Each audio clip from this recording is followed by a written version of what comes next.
you. Thanks for tuning into the Waiting List podcast. I'm Long Long. I'm Daniel. And I'm Jacqueline. And we are three watch friends with a healthy obsession for watches. So sit back and relax with us while we chat with collectors, industry giants, and share some good vibes.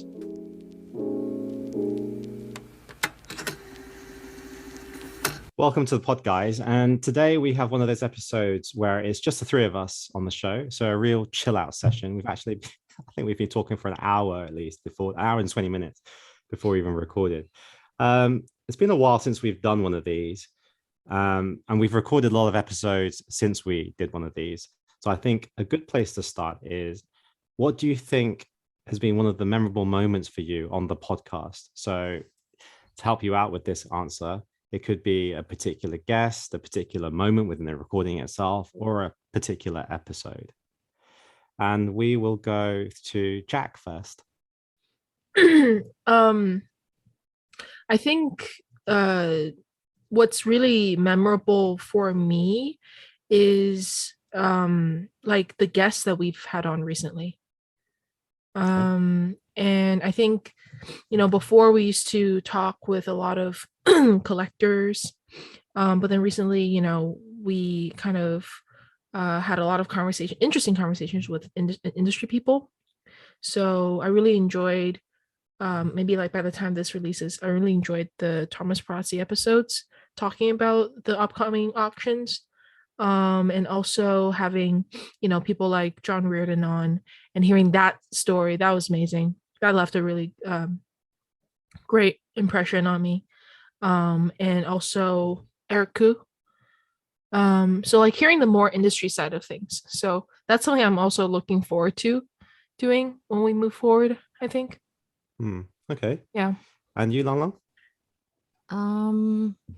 I would say pretty much the same. So Thomas is always interesting. Like there's never a single time you talk to him and you think, oh, that's new. I didn't know that.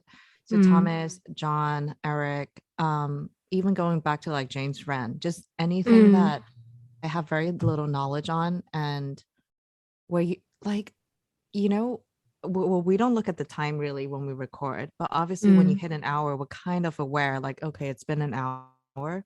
But with those episodes, you never feel like there's enough time and you really want to just keep going, and you're just like, how did an hour pass already? Yeah. And even the one we just released with Carolina. Yeah. Like it's such a breath of fresh air, I would say.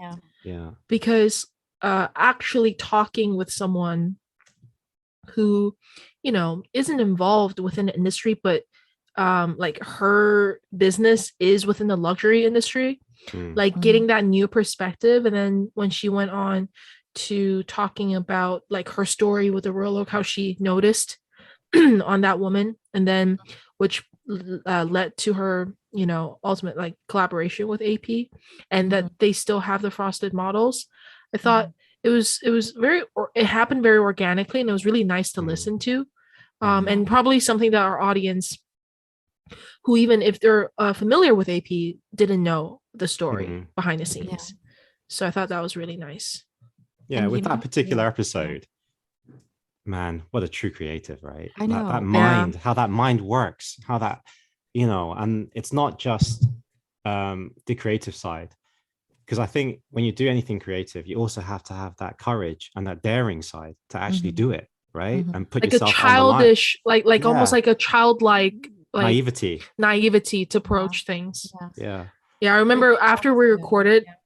Well, no, I was gonna say, you always know it's gonna be like a good episode, because even with the questions planned, the guest would say something and straight away all of us had like so many questions and we're all dying to ask. And also after the recording, that it was a good episode when we kind of just like look at each other and just like pause. I remember after that episode we were like, what are we doing with our lives? What are we doing with our lives? And Jacqueline was like, I need that thing to hang my keys. Like, that you only see in really traditional European architecture.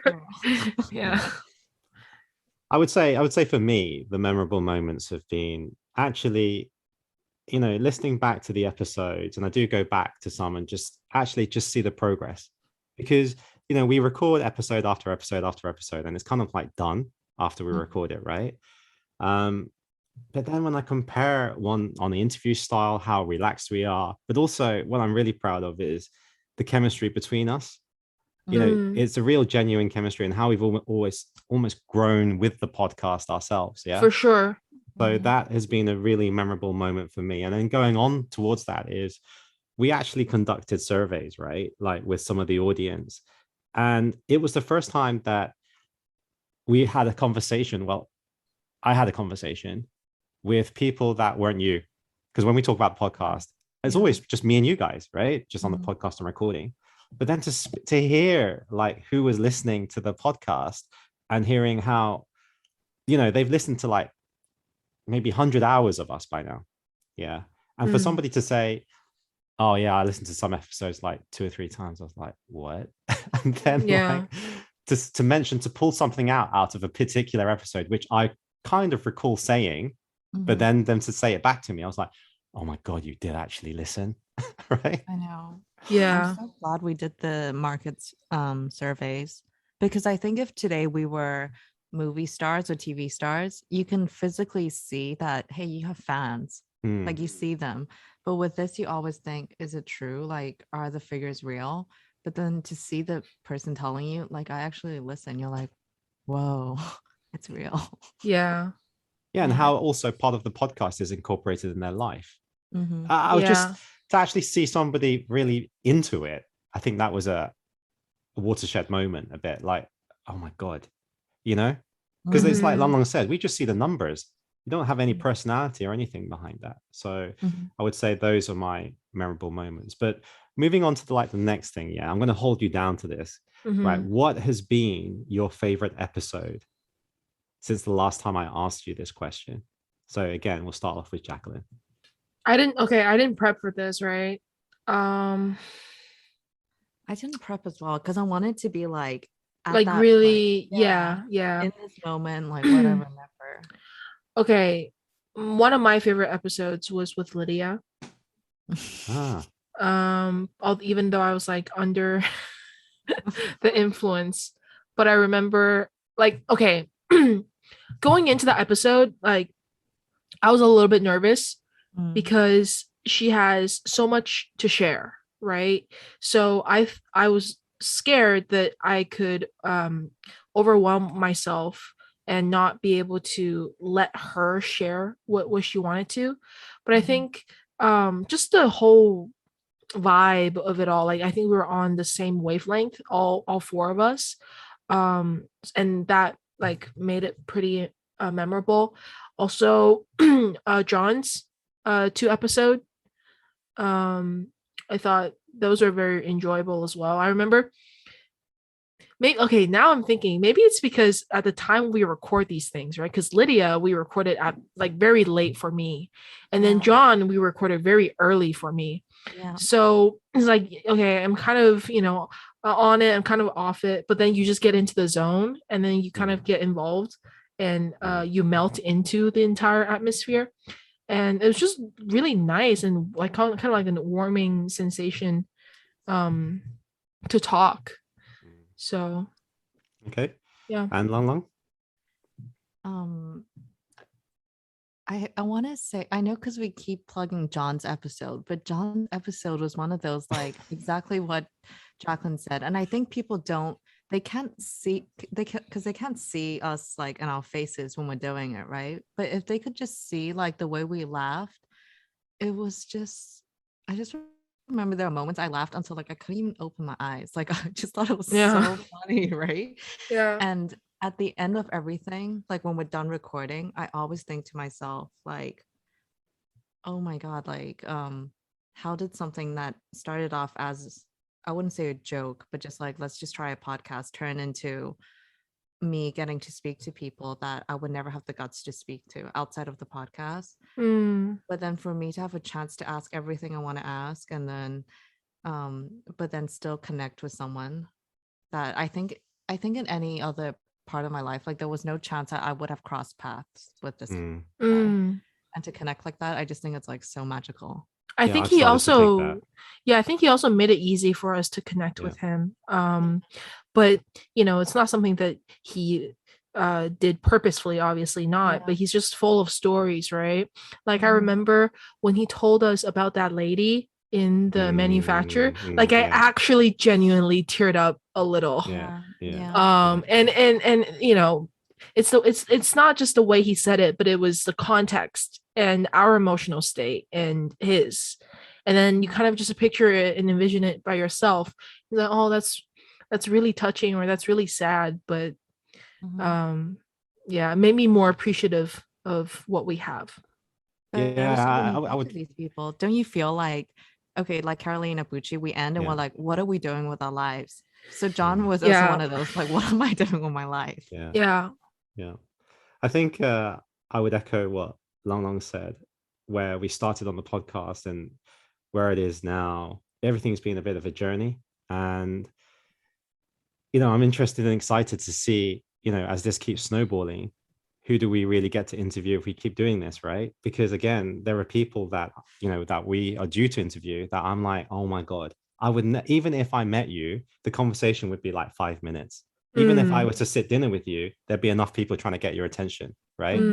But for you to literally have you for me for an hour at least, to get as much out of you as possible, I think that's such a, where everything now is attention seeking and like basically takes your attention for like a few minutes.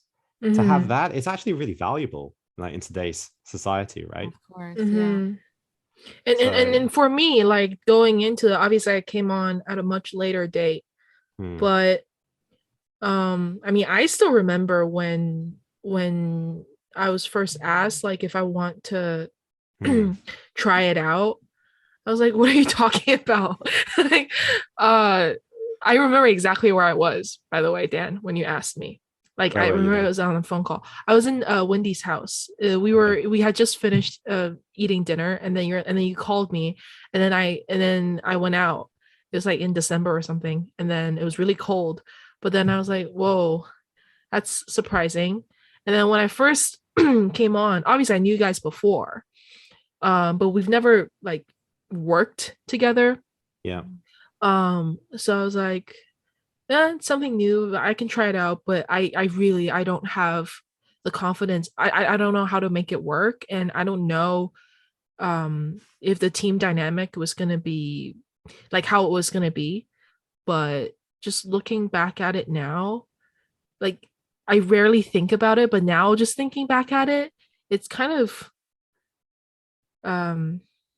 not magical, but really unexpected. And I'm really lucky and fortunate to be in this position to share all these hours with you guys. Wow. All right. Yeah.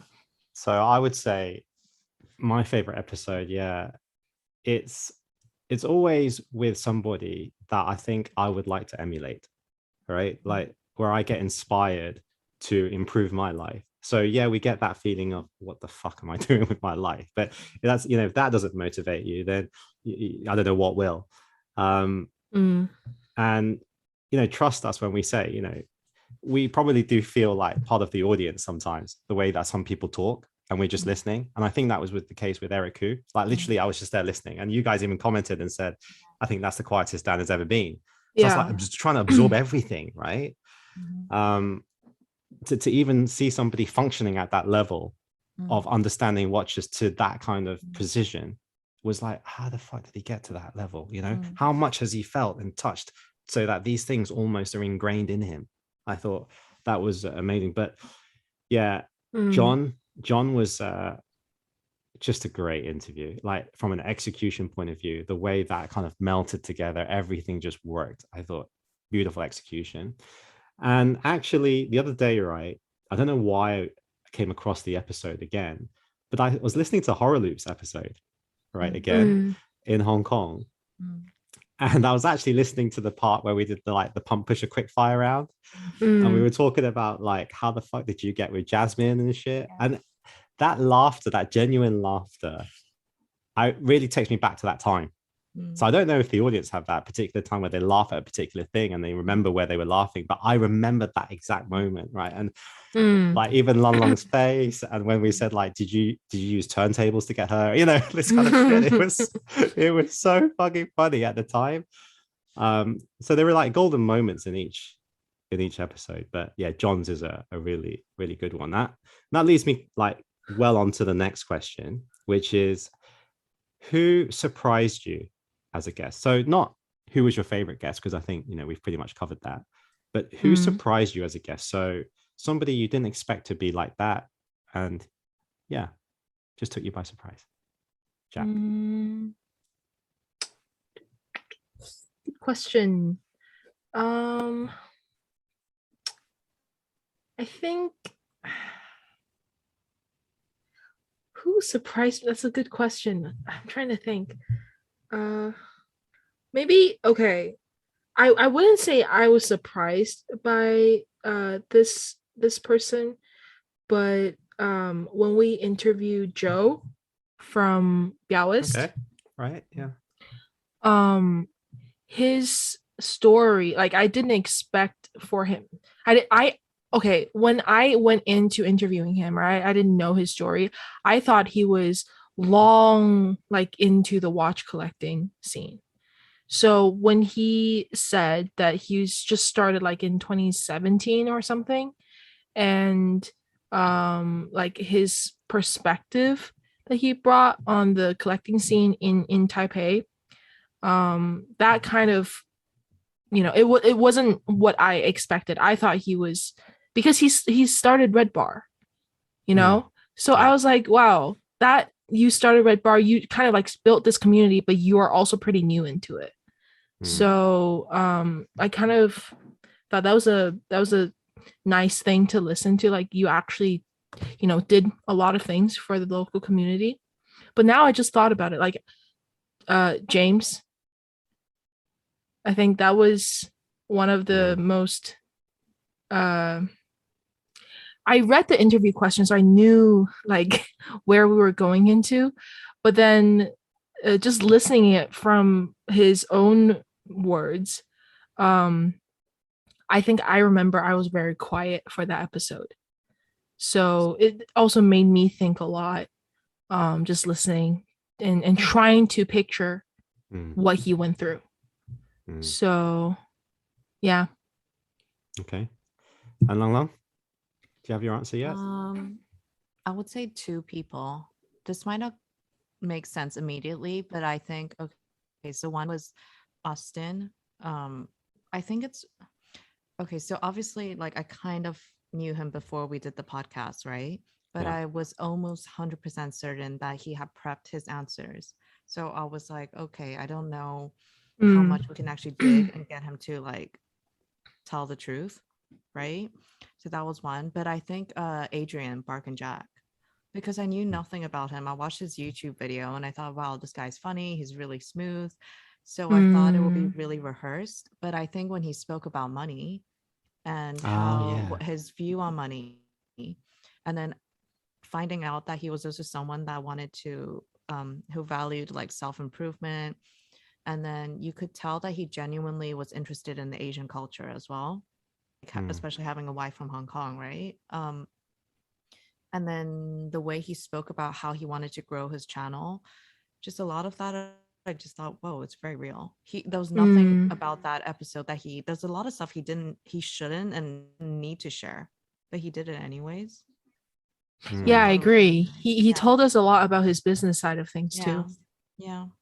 I think that's part of like, no matter if you record or if you're in the certain media, right? If you're not genuine, it actually comes across, you know, through subtle means, I think. Yeah. But I got to agree with Jack again. It sucks going last, man. I mean, like, it sucks going first too. I was gonna say, like, with James, I wasn't surprised by him, because obviously I interviewed him before we did the actual interview, right? So I knew how he was. What surprised me was the reception of it, and also when it came to recording, how he eloquently put the topics and themes not in a way where he was shoving it down your throat, but in a way where he was letting you make the decision, after giving his perspective. That's a very difficult art to do, I think. Everybody's so quick to give their opinion on it, whether it's right or wrong. And he gave that to the listener. Like, he was just sharing his experience, trying to be like not neutral, but see both sides and argue both sides, and then let you guys make the decision. So I really like the way he executed that podcast. And we know him like off camera as well. And that is really how he speaks. And I love how even when these topics we were talking about are very emotive, he can remain calm and have a debate. So I really, really like that. Yeah, agree to disagree. And so many people resonated with his story. Yeah. Yeah. So we kind of touched on the next question already, but what has been the most challenging thing with working on this podcast, whether it's unexpected or expected, and also working with each other? That's a good question. That wasn't mine. That was Lang Lang's. Do I go first again? Well, maybe we go for Lang Lang. She wrote the question. After I wrote the questions, I was like, oh, I don't have an answer. Me too. Okay. I mean, let me think. So unexpected. Okay, so expected and unexpected. Expected is obviously I knew like this takes work, right? But I think I underestimated the amount of hours that you actually need. So people think that we just hop on and record an hour, we're done. But there's a lot of prep and then post recording. And there's also, obviously we also have our own meetings where we discuss like how we can improve. And sometimes when I look at our WeChat, we are actually constantly thinking about new ideas. It's just that it doesn't cross our mind, but we might see something and be like, hey, why don't we do this? Why don't we try that? And so on. Hard about working with each other. I wouldn't say it's hard, right? But it's like, because you're now responsible for 2 other people, and as cheesy as it sounds, like somewhat like you're responsible for their dreams, right? And their goals, and like this making this work, you have to show up and you have to perform and you have to answer to people. You can't just be like, I just don't feel like it this week, so yeah, I'm off, right? So I think it's the pressure that I put on myself for that to happen. But yeah, there's nothing bad so far, honestly. Yeah, I would agree. Like, I can't think of anything that's bad. Well, sometimes reaching out to people is hard, and I'm joking, but anyways, and then You have to actually find that challenging though. Like, honestly, that's like the only thing I can think of right now.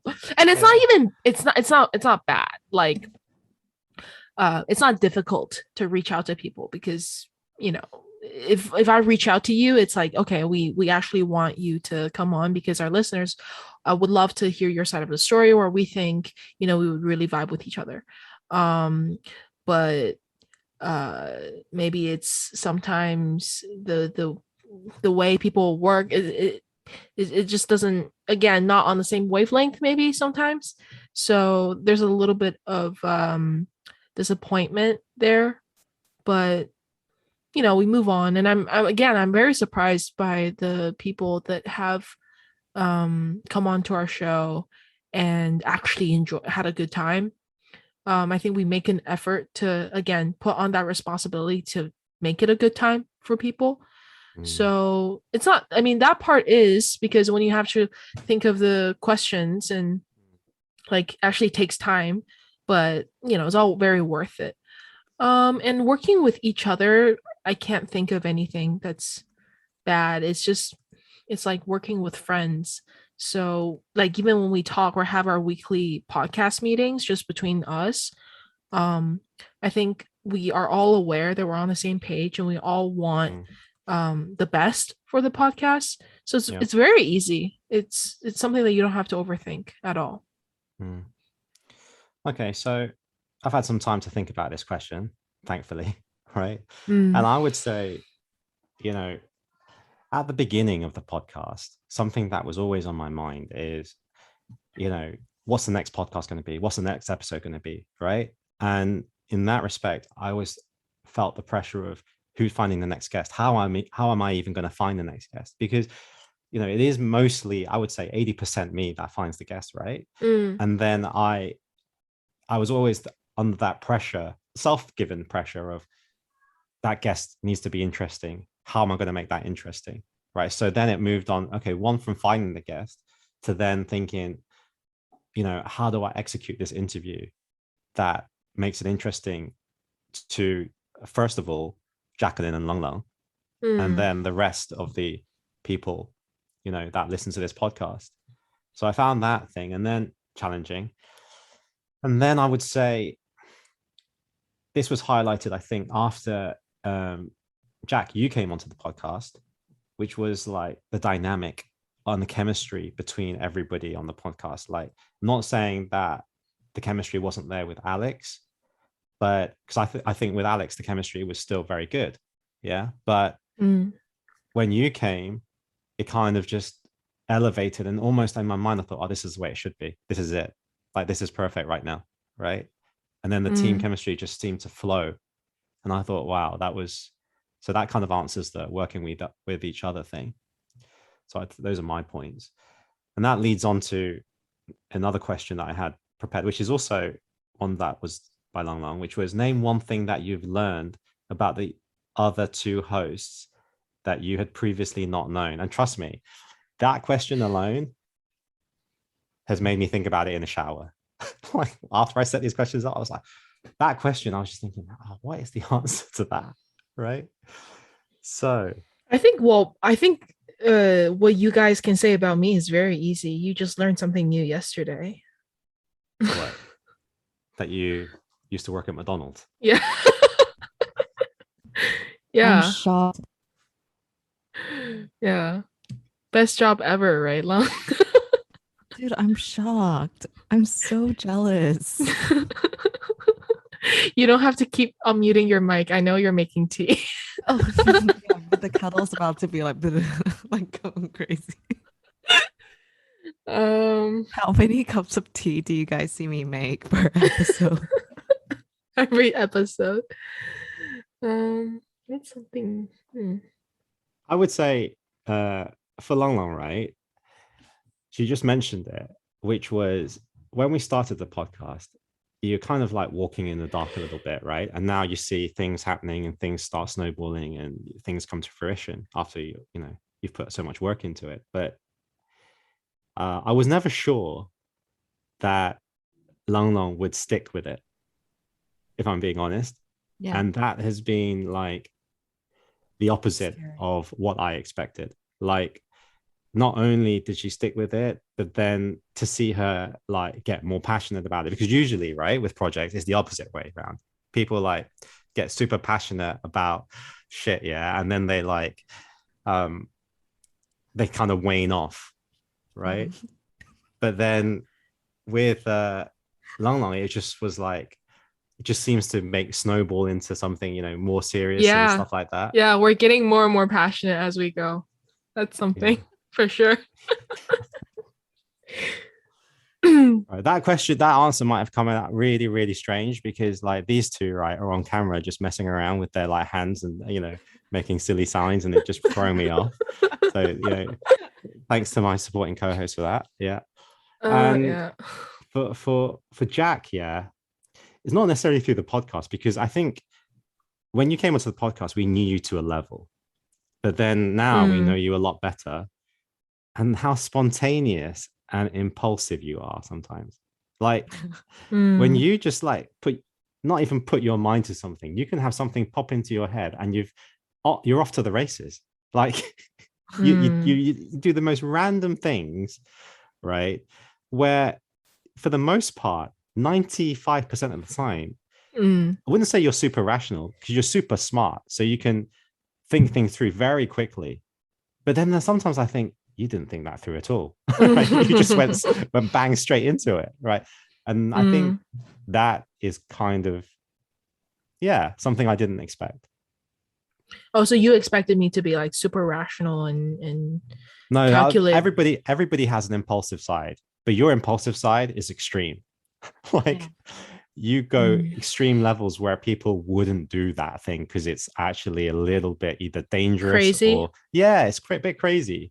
Yeah, and I don't know if that's because of your younger age, so you maybe have less fear on stuff or less responsibilities. I'm not sure, but like some of the stuff, I think. What like what? What like what? Well, if I said anything, yeah, I think we'd be incriminated. Like what? What do I have to say it? You want Sure, to say we it on the can, podcast? sure we can just cut it Okay. out. All right. So like you know, supposed to be in quarantine and driving your car out, right, for a coffee to see your friend and bumping your like that shit. Yeah. Like who the fuck even does that? Like, why would you even take the risk? It's like you've got a massive house. Yeah. It's not like you can't get coffee anyway. Yeah, but no, you do that. And also, by the way, not only are you out of quarantine, you're actually drinking. And then you're drinking and driving. And you're Right. allergic to alcohol. Even though you're allergic to alcohol. Like Okay, yeah, we'll cut this out. We'll cut this. I'm not allergic to good alcohol. Okay, I forgot about that. I thought you were gonna say something harmless. That was very bad. I agree. If the Canadian government listens to our podcast, we made it. Yeah. That I forgot about that. That actually, gave me a lot of headaches when that happened because of the car thing, and then but then okay, that was bad. I'm not gonna make an excuse. Yeah, I don't think you can make an excuse. Yeah. See? Right. So that's it was the first day of quarantine too. Yeah. But okay, I'm not gonna make an excuse, but I can definitely feel a lot of remorse. Yes, like but to make myself sound a little bit better and to incriminate my friend too. Like I didn't want to leave, but she was in town visiting me, and she was like, if you don't see me now, like you might not see me until I'm about to, like she flies back to the US. So then I value our friendship very much. So then I was like, okay, I'm willing to break a rule for you. So we got to the brunch. It was only going to be a very short coffee thing. And then I got a call, and I didn't expect, it was on a Sunday. I didn't expect the Canadian government to call me and check on me. So I kind of froze. I was like, oh my God, they're calling me, and I didn't pick up. If I don't pick up, are they going to go to my house and check? Because the fine is about $700,000. If they catch you, but like, they're not going to fine you that much. But then if it's really serious, they might.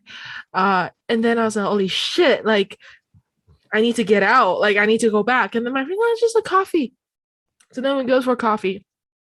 And I've never been to that brunch place before. And they have like a house specialty coffee, like an Irish coffee. I didn't know that it was going to be that heavy on alcohol. So I thought, oh, it's just, it's going to taste a little bit better. And I've never, tried it. But then because I was so nervous because of the call, and then after I drank coffee, and then I got into a car accident. And then, anyways. So what we can do, what you just said, is one of those Calvin Saar hypothetical stories, isn't it? Oh, totally. It's something I made up in my head. And, that was something that I would think that you could do in certain situations due to your stupidity. No, due to my loyalty to my friend. Like I would. Yeah. And loyalty to your friend. Those are the kind of an example of the extent that you would go to. Yeah, you take one thing away from this is Jacqueline is very loyal and to her friends. So okay. Yeah. Right. But thankfully you didn't do that. No, I'll never. Yeah. Kidding me.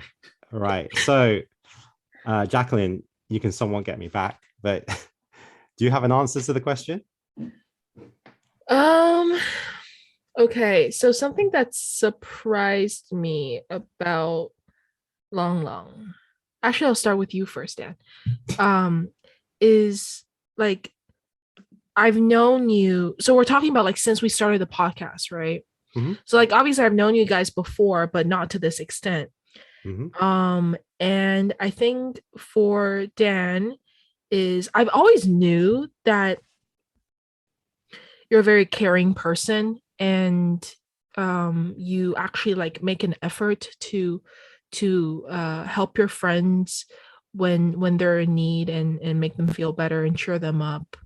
But I was just surprised that the the number of times when like I kind of had to rely on you to um I wouldn't say like get me through something, but just to vent and make me feel better. So I've never really had that like with my friends, because again, I'm not one to share as much. Mm-hmm. If I'm in a sharing mood, yeah, I'll share, but I'm very like rarely in that mood. So that was a good surprise. And like, I mean, to be honest, when we first met, like everyone's just really nice to each other, right? So I thought, yeah, like of course you're nice to me, I'm nice to you. But as time progressed, like I know that it's real and genuine. So yeah, I wouldn't say it's like a surprise, but initially, like maybe like the first time, I was like, oh wow, like we actually are hitting it off. But now it's just a very natural thing, right? And then with Lung is like, because when I first came onto the podcast, I would say I was the closest to Dan, and then Chester, Lung, and Alex were kind of the same, right? And oh no, I probably shouldn't have said that. So what you're saying is they're not the same now, right? Anyways, so Long, like we weren't as close, right? Yeah. I was the closest to Dan. And then but something that surprised me with you is I remember like one of the first few conversations that we've had. We were talking about the boxes, the yes box and the no box, right? And how you say like, oh, everyone kind of just start off in my no box, and then I move them into my yes box. And to me, when I heard that, I was like, that's an interesting way to think of it. Do I start off as a yes? Like, when I think of people, do I start them at yes and then move them to no?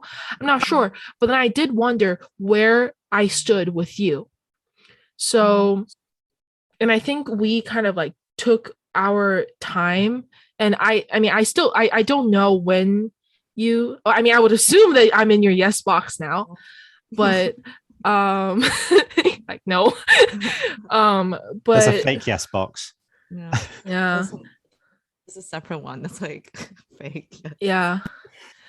But okay, I was surprised because to those who don't know you, you are very different. How you are privately than how you show yourself online. And it's just like sometimes when I see like our interactions online, it's like a private joke. We always make private jokes and whatever, right? That people don't get. But then I was surprised because when I first knew of you and when I first like saw your profile, it's not the same as how we know each other now. So yeah, I would say that. And then you're also very caring. Like I remember, gosh, I'm making it sound like I'm a child, like looking for care. But you are, like, you guys are very caring. I like I've never cried. I rarely cry in front of people, and then I've cried in front of you. So like that just shows how comfortable I am with you guys. Wow, yeah. very nice words. Very nice, very, very nice words. And then you can see Lucas in the back just going crazy. Yeah, Lucas a dog. Yeah. Right. Long. Okay, I'll do Jacqueline first. So ironically, I thought not like before I knew you, I thought, okay, she's gonna be super logical, super rational, and way more than me, because I just thought, because this person excels in school, excels in a lot of things, she must function very differently from me. And then I realized over time, like, whoa, she's way more emotional than me. It's not a good or bad thing, but then I was shocked about that. And so that was one thing. But then I also thought, because you're someone, okay, if there's one thing to describe about you, I would say that you're someone that can get bullied, but you cannot stand your friends getting bullied, because your reaction is so extreme. Yeah. If you know your friends are getting bullied or your friends are hurt, you will stand up for them, like really, like next level stand up. Yeah. And it's always been like that for me. I'm always calm, but if you cross one line and it's like I hear my friends getting insulted or something, I will blow up and it'll be really bad and like really, really bad. And I don't care how embarrassing it is for me or my friend. So I thought it was funny seeing that in you, like seeing that in someone else. So the main thing is that I kind of went in a very as I got closer to you on a very selfish level, I thought, yes, I have an older sister that I can bounce ideas off, because I thought you would be super logical and that I would always just go to you to be like, hey, I need help. Like I need help, you know? Yeah, I'm a mess. I'm a mess. But then I realized it's actually a balance. There are days that I need help and there are days that you need help. Dan works with two nutcases, basically. Yeah. So we all go towards Dan, and then Dan has to balance everything out. Okay, with Dan, the funny thing is, I thought you were someone that was very fair, right? So you're someone that is, if I can verbalize something and I tell you, for example, hey, I don't feel like recording for a month. These are the reasons why. You're someone that will say, okay, I respect that. I can do it. Like, it's okay, don't do it. Right. So I didn't think that. So half of that I was like, wow, I'm very lucky to work with someone like that. But another half of that made me scared, because I thought, oh shit, this person isn't as driven as me in terms of like being greedy and wanting a lot of everything I do. I just want so much and I want to be like the best or number one or whatever. But I thought you can't force that onto someone else. Like, you might have these dreams for this podcast or you might have these insane dreams, but you can't force someone to function like that. But then slowly, and it's not just you, it's also Jacqueline, like slowly as I got to know you guys, I was like, oh, okay, we're all on the same page. We're all like that. It's just that we show it very differently. But little moments I'll catch you guys being equally like, no, we gotta aim higher, we gotta, drive ourselves harder. And you actually want it that badly. And then that made me feel like, okay. Yeah. I would like, on what you were saying to Jacqueline about Jacqueline, yeah, something that it's not something I learned, yeah, but something that I think, well, I just want to say is there's this like self-assuredness about you, right? And humbleness that is not that easy to find at someone your age or even older, right? That's quite amazing. Right? Self-assurance? Self-assuredness. Yeah, so it's another way of kind of saying confidence, right? Where in certain situations, you always back yourself, right? Like really genuinely back yourself. And then the humility is through your watch collecting. Yeah. In a hobby where even before air, we were saying like, there's a lot of competition between men and stuff. And people do have, misconceptions and prejudice, the fact that you are a girl, right? And also the age you're at. And for you to put that all aside, not get involved in it, and see things really clearly with so much clarity on how things should be, shows maturity, which is like beyond your years, and also in the watch journey, way beyond that as well. This isn't something that happens in like the first 2 years, because everybody gets tied up in like, well, getting pieces to impress other people, essentially. So that's something that I just wanted to say, which I think is like amazing. I think, I mean, we've had this conversation before, right? I've also progressed within the past 2 years. I think I've certainly had that stage going into it where I was just like bombarded by information. And it's not emphasized enough in my opinion, but you know how like I don't remember which interview it was from, but um it was someone from the auction house, and then people saying, like, people coming to this person and be like, oh, what watch should I and what should I buy, like what watch should I invest in, and then the auction house like obviously would say something like, oh, invest in what you love, or like buy what you love, right? And then it's such like an answer that you kind of like roll your eyes on because you hear it all the time. Yeah. But if you think about it, like it sounds so bad. It sounds like, oh, like, just can you give me an honest answer? Like, I just want you to tell me that insider secret, like what watch is gonna blow up or something. And then when you get hit by the answer, oh, buy what you love, you're like, oh, like it's fake. Like, why are you saying this, right? But it actually cannot be more real. We cannot control the market. And I mean, let's just have some real talk here, right? Because I know we'll move into watches anyways. We cannot control the market, where the market goes. There are parties who have the power to control the market, and I think we're all aware of them. But we don't. We're just a consumer. So when you chase after things to impress people, it's 90% of the time it's to buy something that is A, hard to get, B, probably expensive, trades 3x the retail or something, and C, like yeah, I can get, you can't get, or like I know someone who can get, whatever. And are those things like good? Sure, if you can get something that other people can't not get and you genuinely like it, like all the power to you, right? Like obviously it's a good thing.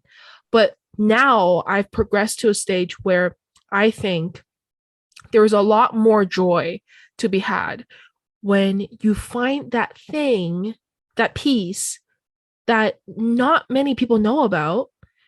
But obviously, like the A, that you have to like first, and then B, you look around and you're like, oh, like, have you just noticed that this just happened? Like, this has always been sitting here, and you guys are all so into like chasing the other stuff that you kind of overlook these pieces.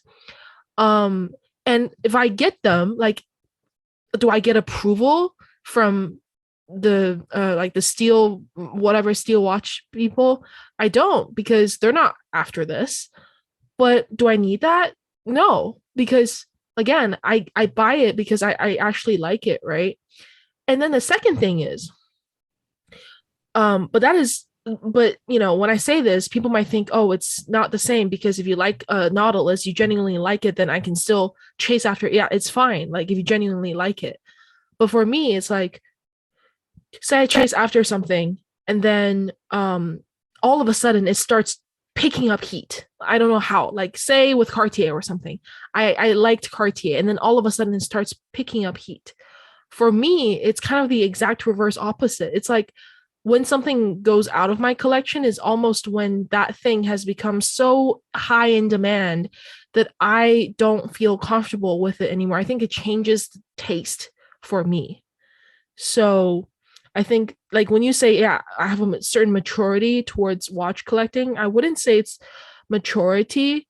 I would say it's more like understanding yourself and what you, again, it sounds so trite, but it really is understanding yourself, what you like, and then just get it without caring what other people actually think. So that's the stage I'm at right now, even though I've certainly had that like chasing the wave kind of stage. Right. So we're on to the next question of the podcast. So this is a very like self-learning, motivational like podcast, but what's the one thing you've learned about yourself this year, Jack? Rolling your eyes. What's one thing that I've learned about myself this year? I think just how serious I can get when I am really like set my head to do something. Because before, like, you say that with school, right? And you're kind of like, okay, it's a responsibility of a student to do well and whatever. But ever since I started working, right? And even like on the podcast and whatever, I think sometimes I'm either really unmotivated or I am really motivated. There's not really much in between when it comes to me. And that's something I think I've noticed. And lately I've been on the like really motivated side. Um oh, I know what my answer is. It's along the same vein. It's like when I really want to do something, I can compromise sleep for many days and I will accomplish it. And it's really not good. But it's something that I would be willing to do. Like say if I were to set my mind to something. And that's something I surprised myself because I wasn't even like that with school. Okay. Right. Yeah. So you're very extreme, pretty much, right? Long. Yeah. What did I learn about myself this year? Yeah. I want to say that, okay, I think especially with COVID, right? I knew that, like, in theory, like people are resilient, they can go through hardship, like you understand that. Mm-hmm. But I think the fact that when I went to Singapore last year with a small luggage and then rushing back to Hong Kong, and then now like living out of a luggage, and I realized that I'm actually a lot more low maintenance than I thought. Like I thought I was someone that needed a huge closet with like, I don't know, like 50 shoes, and like I need like a special shampoo, whatever. And I realized no, I actually just need a bar of soap, and I need I don't know, like not a lot actually. I actually don't need a lot. And Yeah. I can be very happy. Yeah. Yeah. I think you're also like, I don't know if it's the same for you, but Yeah. like during COVID, another thing I learned about myself is just how comfortable I am with being alone. Yeah. Yeah. So, Yeah. yeah. Very specific. Yeah, like especially I thought I was gonna die in that 14 days quarantine, but I actually enjoyed it so much. I don't mind doing it again. Yeah. Yeah. I Yeah. actually love it. What about you? Tough, man. It's a tough question, actually. It is. Because you always assume you know yourself so well. You don't. Yeah. Yeah. I don't know. Tell us I guess something maybe mind-blowing. Like you like realize what? like you now appreciate like plus size girls. Can you not give away my secrets, please, online? No. Like, No. if we go for plus size girls, right, you're going to be first on the list. No. No. Actually, forget plus size girls. Noticed, Both of you will be on the list. he noticed that. What? What? You like micro. That's you. We can't put this out. Anyway. That's where it's starting to because I'm still thinking of my answer. Gonna turn the volume up and hear what you said. I'm still gonna think about what I said. I'm gonna ask again. Okay, I'm gonna ask again. Yeah. Okay, what about you, Dan? Maybe probably the extent you kind of mentioned it, right? The extent I'll go to like preserve and relationships, like for the best of that person, not even in my kind of, it's not necessarily the best for me. The extent I go for that person's well-being, to the part where maybe it's not that healthy for me. Yeah. So I'd say that. Yeah, I would agree with that answer. Right. And continuing with the podcast, right? What are you looking to achieve? Personal goals, basically, in the near future. What is near future? I would say like in the next half year. It's so hard to like basically plan for anything now with this COVID. Even, I'm sure it's been a bit of a nightmare for you, Long, because you've had to kind of move and everything, and there's lots of uncertainty. Next half year, so that's like Chinese New Year, March. Wouldn't it be amazing if we were just like, Oh, nothing. Let nature take its course. Yeah. Well, I think from a like professional side, right? I'm looking forward to some of the projects I've been working on to actually just be more solid on solid ground and footing, and to start showing a little bit of fruition. And I'm looking forward to I can't say too much about the projects I'm working on, but just seeing everything knit together, you know, and launch, I'll be really happy with that. So that would be my goal. I think for me, my goal is a lot more personal.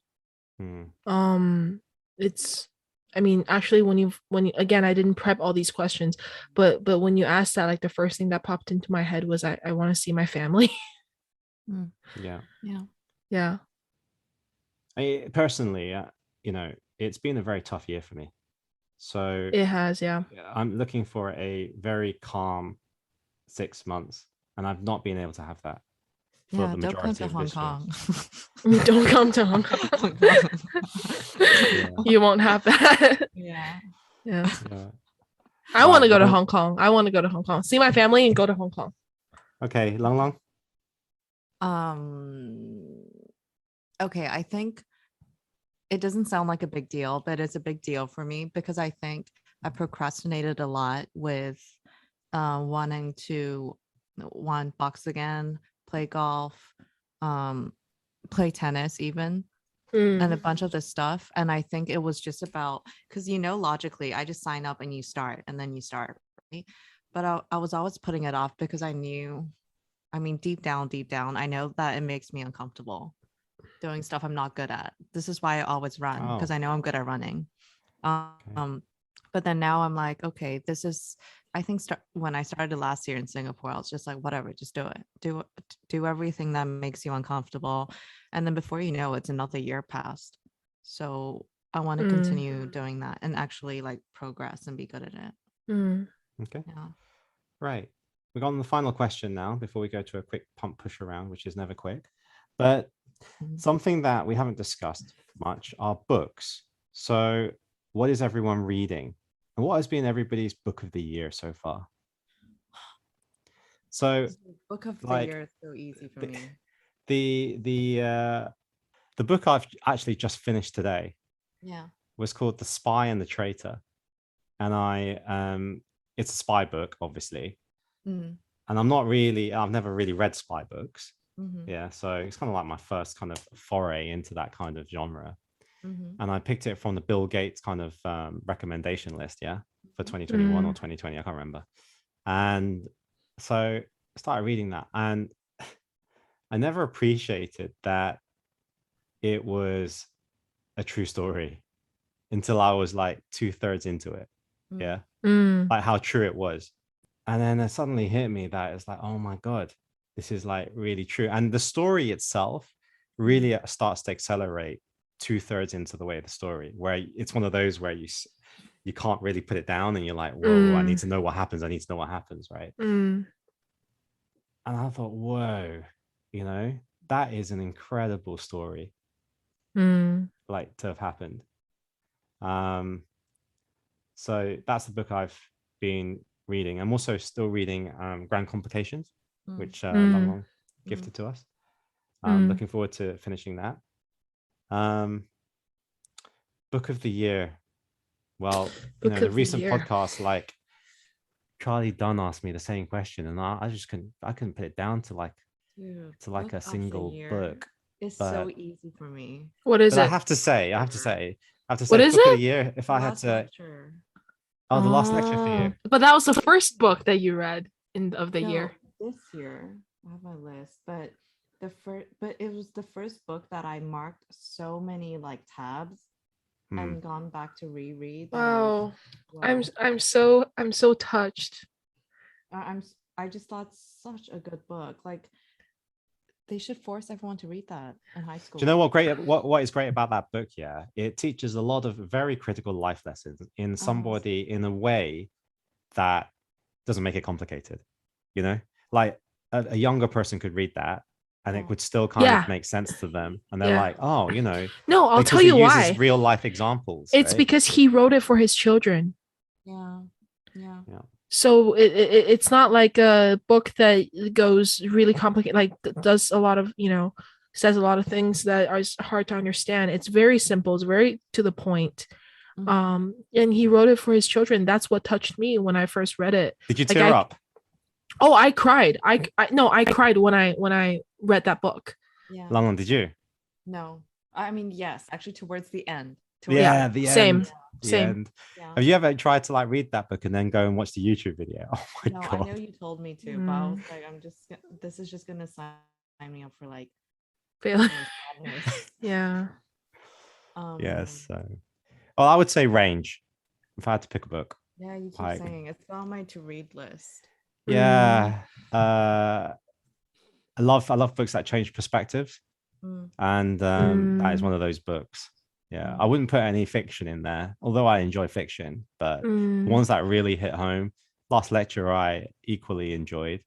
But Range, yeah, pretty good. How about you, Jack?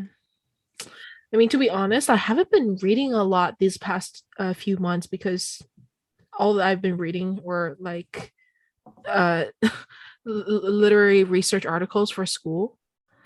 But I reread I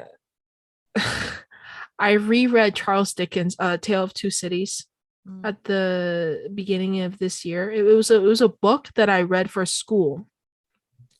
I actually reread a lot of books that I read for school, like in high school even. I reread The Kite Runner. I reread To Kill a Mockingbird. I reread Lord of the Flies. And so all of these were, not motivational books, right? Which I normally like to read. So they're more story based. And when I went back and reread them, especially The Kite Runner, I picked up a few things that I remember reading about, but now it's like, funnily enough, I don't remember the perspective that I saw the book in when I was in high school. I can only see it with my own eyes now, like presently. I remember how I read it, but it's almost as if I don't get it that way anymore. I can only see it this way. So I don't know if it's just because I've grown older or have seen more things. I was still touched by the exact same places because I actually had, notes on them. But yeah, any new books? Maybe Tools of Titan. It's a huge book. And it basically goes into a lot of business mentality, venture capital theories, and that's something that I as a new book I read recently, like maybe during the summer. Okay. Yeah. I have to say, Kite Runner, right? Mm. In the beginning, the few chapter, I would say the first chapter even, you know how the guy gets raped? Mm-hmm. I didn't know this. As in, I remember reading this in high school and thinking, what does that mean? Because they actually don't say he got raped. It's very discreetly. Yeah, and it's so disturbing. But then now you're like, oh my gosh, yeah. No, and then when they grow up, right? And you look at that relationship and it's just yeah. You think I mean, at least I thought to myself, right? Obviously back then there was a hierarchy within that family, right? Now, like, can you imagine someone that you grew up with going to that extent to help you and to like make your life feel better and in the compromise of their own? Yeah. Right.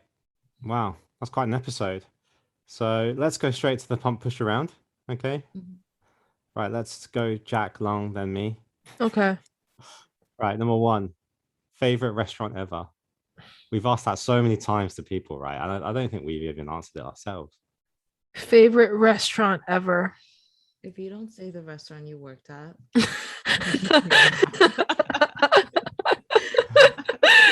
The chain. Favorite restaurant ever. Okay, I'll tell you the first thing that popped into my head. this shabu shabu place in Tokyo, in Ginza. Okay. I don't know the name.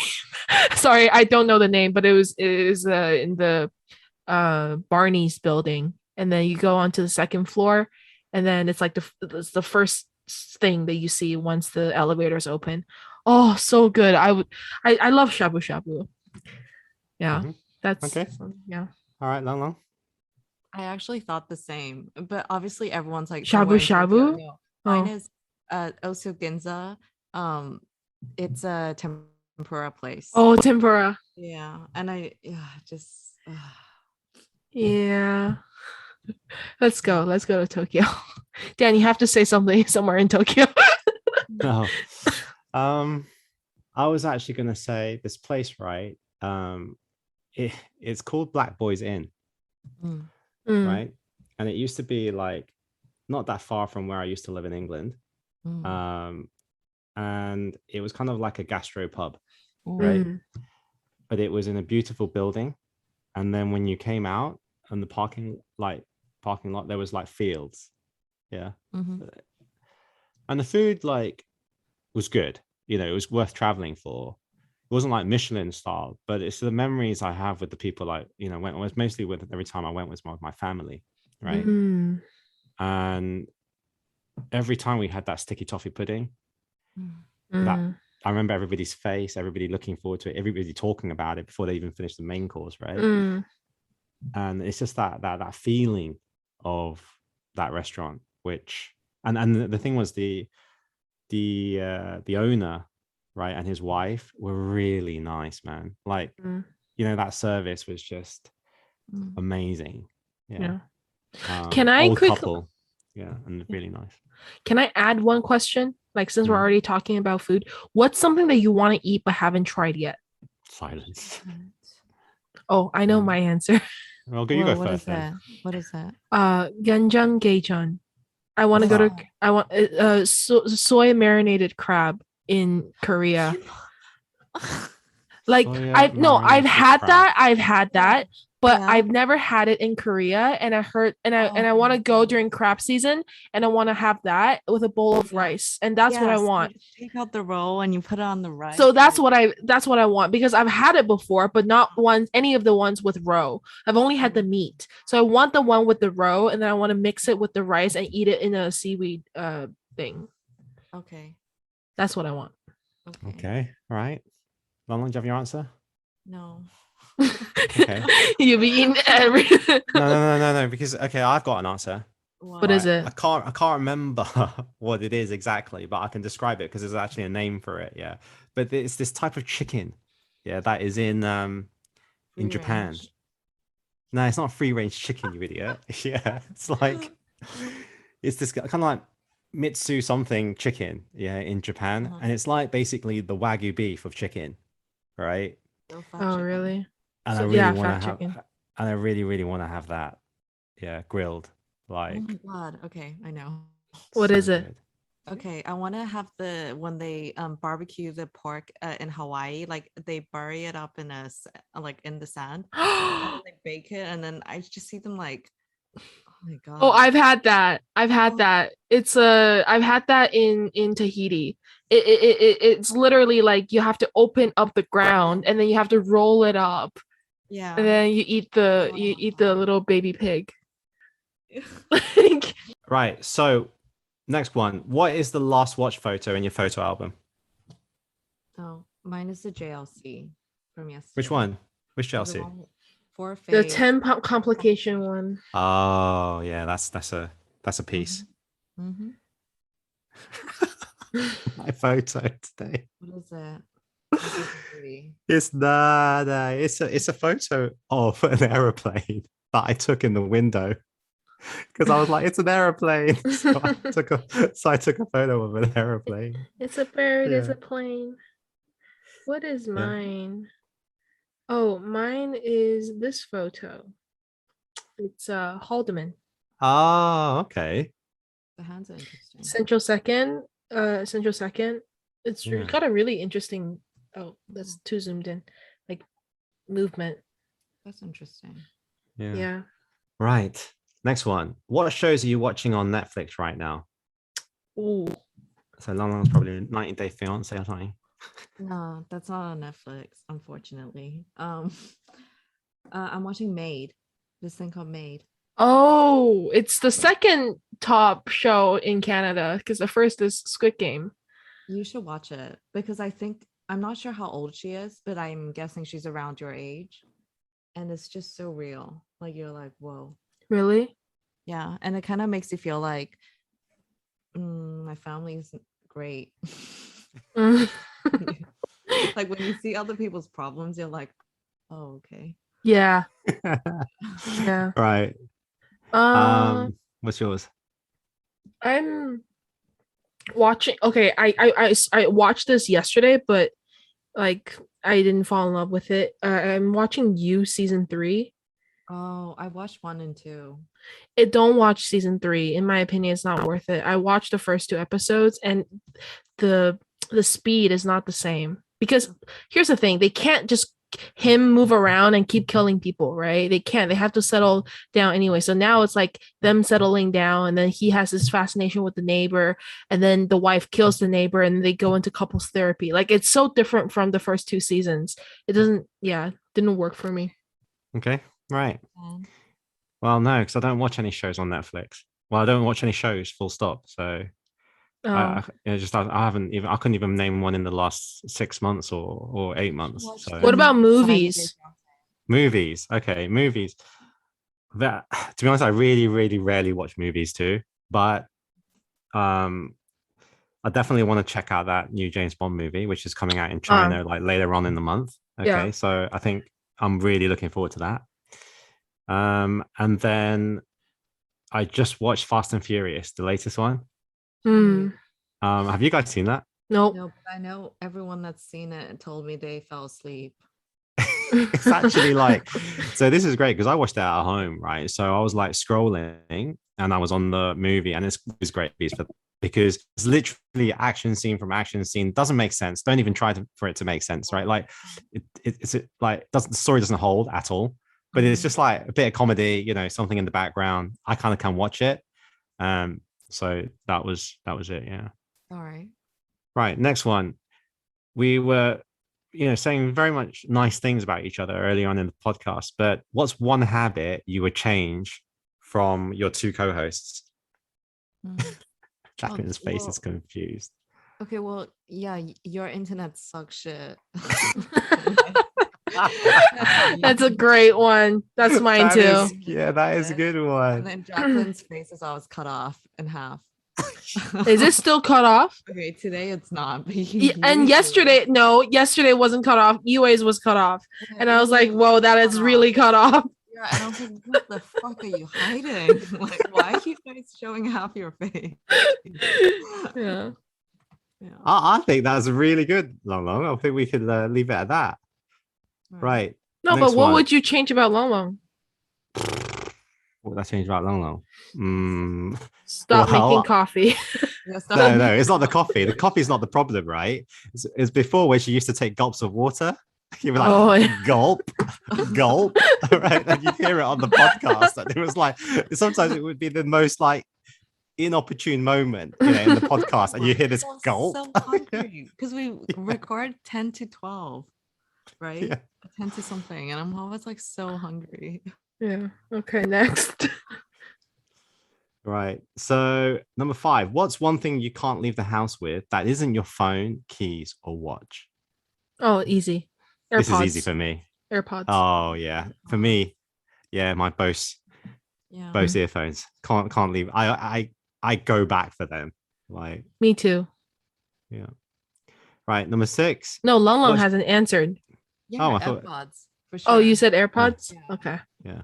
Well, that's boring. Then another thing. Another thing. I can pretty much start out with all of that, to be honest, though. Easy. Okay, what is it? Water bottle. Oh, fuck that. I don't care. Nah. that is an occasional one for me. I do take that out with me, but it's occasional. Yeah. Right. Yeah. Okay, we're all boring answers. Next. I thought you guys were gonna say something exotic, like my leather pet snake. Yeah. Okay, next. Right. 6. What's your greatest fear? Dan, you're like obese girl coming for me. Yeah. That would be a bit of a nightmare. My An biggest abuse fear. girl asking, coming up. No, not coming up with her personal problems. That could be that could do it for me. That could break the waters back. So, but I kind of know this. Yeah, it's basically, not succeeding. So that would then say, well, what is succeeding, right? And the thing is, I don't really know the full what succeeding means. Like, but I have a vision, and my feeling is, what if I get there and it isn't like what it feels like or what I thought it was? I'm screwed. Like I spent my whole life working towards this, and I realized it's a hollow dream. Like it's not actually what I wanted. Like that, it scares me. Yeah. I would say the same, probably. Unfulfilled human potential. That actually came from a quote, a line in a movie. I forget It did the actually name. sound like that. It did Yeah. actually. It was too slick for you, even for you. Yeah. It was I remember. It's called Circle. It's the movie that Emma Watson was in. And then she was like doing an interview, and then they're like, "Oh, what's your biggest fear?" And then hers was like unfulfilled potential. Okay. No, but actually it's not my biggest fear, because I would just let it flow. My biggest fear is right now is like not having someone that I can connect with. What? Really? Yeah. It's not something I'm scared of. It's something that I would want. And I'm Do you not mean saying like a boyfriend? Is that like no. along with what does that mean? No, Yeah, she no. does mean that, listeners. No. Like, Oh, I was your boyfriend. yeah, we may.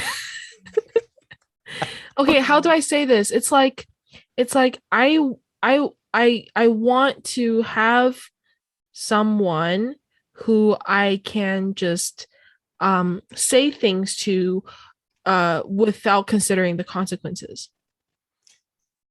And you don't have that right now. I don't think so, because we all say things to people, but like you watch what you say, right? So it's probably not possible to have someone who you can just say whatever you want to them. But I think we all kind of need to have that person, because or else we just hide too much. Do you know what? I think that can actually be done by a few people. Like what? Well, what I mean is, like, with certain people, you can be real to this side, but then the other side you can't, right? So what ends up happening is you have a myriad of people that they can share the burden of what you say, of that connection. A lot of people, right, will say, "Oh, no, it's my wife, yeah, it's my husband, yeah." Like, come on, like, Yeah. get real. Yeah, see, like, exactly. Yeah, like I don't think, let's say even your work, on a very basic level of your work, yeah, can you say everything you want to say about your work to your other half? I'm not entirely convinced even that you can, right? And then imagine everything else that's going on that might rock the boat, especially in a Chinese family, right? So I think it's that burden can be shared amongst a few people. How about you, Lung?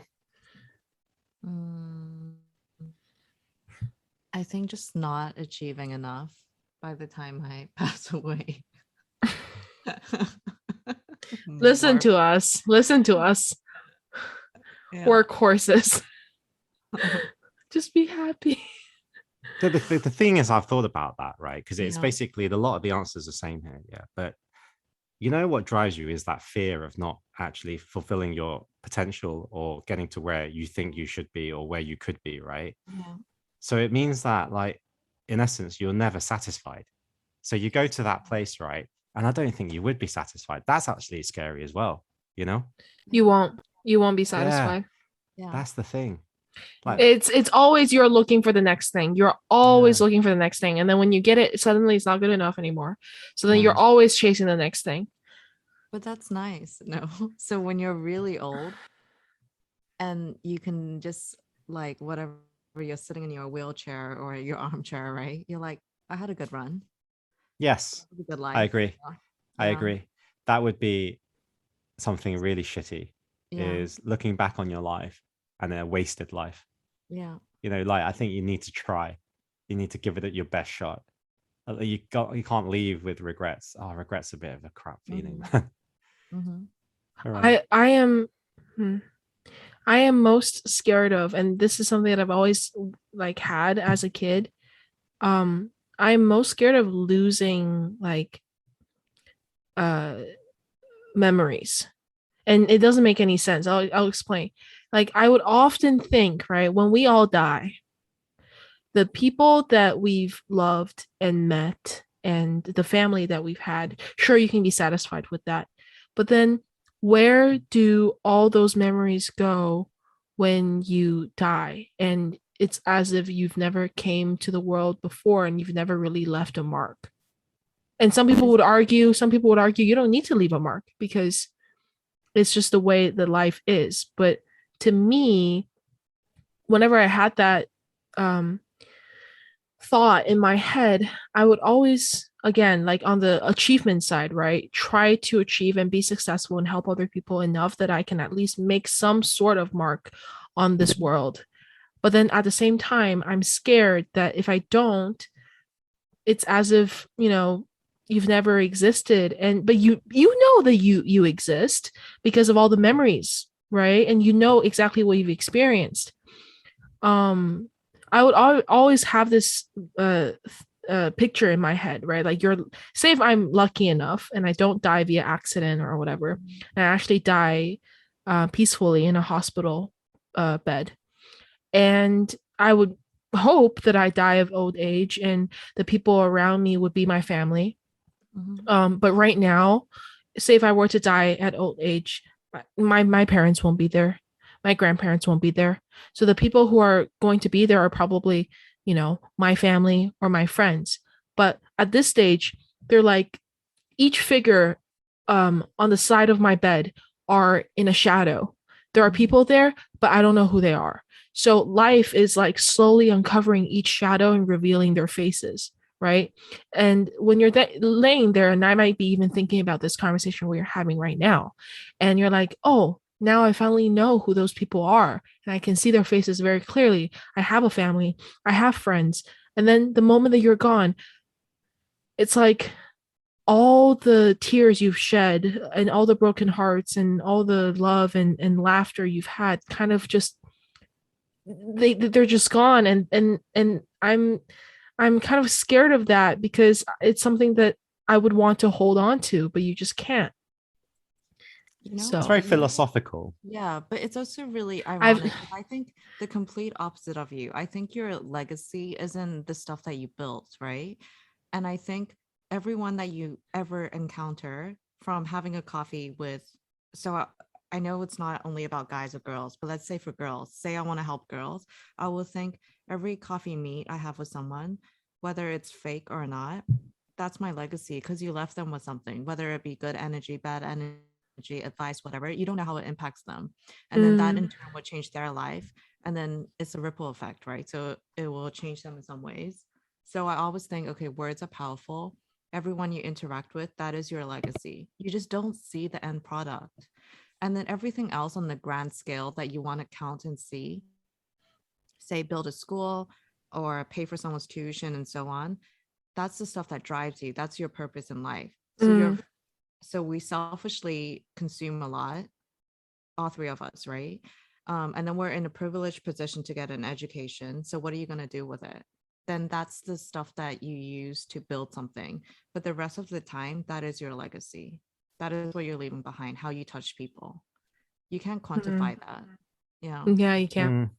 That's not really been Jacqueline's leaving a legacy. I used to think about that, but now I'm think more of like being in the moment. Some things are just meant to be in the moment, like and when you see, I guess, go to places and see more of the world and you meet more people, you do realize how insignificant you are, and how what is actually a lot of it's not actually in your control. Yeah. So then I think, just enjoy the moment, because these memories, how is just a memory is your perspective on something, right? Yeah. Because it could be interpreted like from a different way, someone experiencing the same thing but in a different way. Yeah. So that's what matters to me. Yeah. Like the people that moment. you meet that Yeah. that you've had such a good time with, but Yeah. you'll never see each other again. Yeah, but Yeah. one of the teachings of Buddhism is that nothing's like eternal. There's a term for it, but I don't know what it is. But that's the one thing, my biggest takeaway from Buddhism is that. And after I've adopted that into my life, everyone that I've met that I don't think there's a future, or that I think will hurt me eventually, it's been like amazing for me. It's like a chapter and I'm like, okay, it's ended. I close that chapter and I start my next one. Mm. And I think that's so, saying that and understanding it makes me really comfortable with knowing my parents will leave me one day. All these people will leave me. And I'm very happy just being like, you're born on earth alone and you die alone. Nothing is eternal. Yeah. Yeah. Right. That was 7. Yeah. One misunderstood thing about you. Why are you laughing? I'm laughing because I know what I want to say, but then you guys are just gonna roast me. Okay, let us roast you then. I don't have BO. And then you guys are gonna be like, Dude. you do. Yeah, you're right. I could smell it all the way through the camera. Yeah. Like, it's ridiculous. Yeah. You recently haven't been brushing your teeth properly as well. I mean, come on. I haven't that's been good. washing my hair. Yeah. Just a bit of a grease monkey. Yeah. Okay, that's you done then, is it? No, is that I know I don't. I don't know. Misunderstood thing. All right. We can go back to that one anyway, if we ever think about it. Number 8. Let's go skip that one. No, I like this one. Number 9. What's the first thing you notice about someone? I guess clothes. How they walk. Yeah. Okay. I noticed their eyes. I noticed people's eyes, and like how they smile. You? Mine is probably definitely smile. Yeah, because you're a dentist. No. It's because like you notice you're picking up data from everyone, right? So when you look at somebody, you're picking up data all the time. Yeah, but it's the data that actually lasts that makes you notice somebody, right? Otherwise, you just dismiss it and it just filters through. And the smile is very like, huh? This is first, right? First impression. Yeah. Yeah. No, just the first thing. Yeah, well, I guess so. If somebody came to dinner, sat next to the table with you, what's the first thing you would notice? Yeah. But then I would agree with Lon. You would notice their clothes and what they're wearing and their posture and how they hold themselves. Yeah. But I've always just been attracted to people with nice smiles. Yeah. They're like happy to be around with. Yeah. Yeah. And plus 178. No. Right. Quote time. Okay. Favorite quote. That's the last question. God, I don't know. God, so hard. Favorite quote. You always quote fries over guys. Nugs, not drugs.